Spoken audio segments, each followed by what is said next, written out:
Cosmopolitan का मतलब क्या होता है, पार्ट्स ऑफ स्पीच के साथ इसका क्या लिंक है और सेंटेंसेस में इसका इस्तेमाल कैसे करते हैं। To know about these all things please stay tune with the video.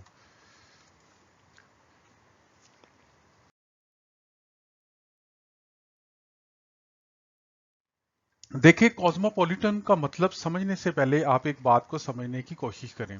For example, जैसे एक जगह है, वहां पे दुनिया के मुख्तलिफ किस्म के लोग आके स्टे करते हैं।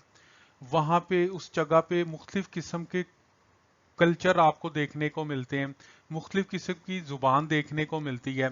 तो मतलब ये एक ऐसी जगह या ऐसी प्लेस जहाँ पे दुनिया के मुख्तलिफ किस्म के लोग रहते हों, मुख्तलिफ किस्म की जुबान बोलते हों, मुख्तलिफ किस्म के कल्चर जो है वहाँ पे प्रिवेल करते हों, तो ऐसी जगह को कहते हैं कॉस्मोपॉलिटन।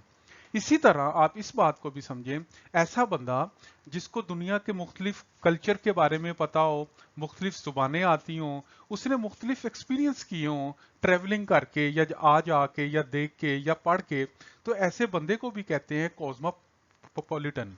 तो अब जब आप सेंटेंसेस में इसका इस्तेमाल देखेंगे तो ये कॉन्सेप्ट आपको मजीद क्लियर होगा। तो लफ्ज से तो आपको पता चल ही गया है कि कॉस्मोपॉलिटन जो होता है ये एक एडजेक्टिव है। जैसे मिसाल के तौर पे, Tokyo is a cosmopolitan city, यानी कि टोक्यो एक कॉस्मोपॉलिटन सिटी है। इसका मतलब ये है कि टोक्यो के अंदर दुनिया के मुख्तलिफ किस्म के लोग, मुख्तलिफ मुल्कों से आए हुए लोग रहते हैं। इसी तरह you are kind of cosmopolitan personality travelled a lot of countries, यानी कि आप एक कॉस्मोपॉलिटन किस्म के शख्स हैं क्योंकि आपने दुनिया के मुख्तलिफ किस्म के मुल्क देखे हुए हैं। आपको दुनिया के मुख्तलिफ किस्म के जो कल्चर होते हैं उसके बारे में आप जानते हैं, या जुबान को थोड़ा बहुत आप समझते हैं। तो ये एक कम्बिनेशन है जो कि मुख्तलिफ जुबानों, कल्चर और मुख्तलिफ किस्म की चीज़ों का होता है। तो कॉस्मोपॉलिटन का मतलब आपको क्लियर हो गया है। तो इंशाअल्लाह ताला see you in next video new with new word. Till then take care of yourself. अल्लाह निगहबान।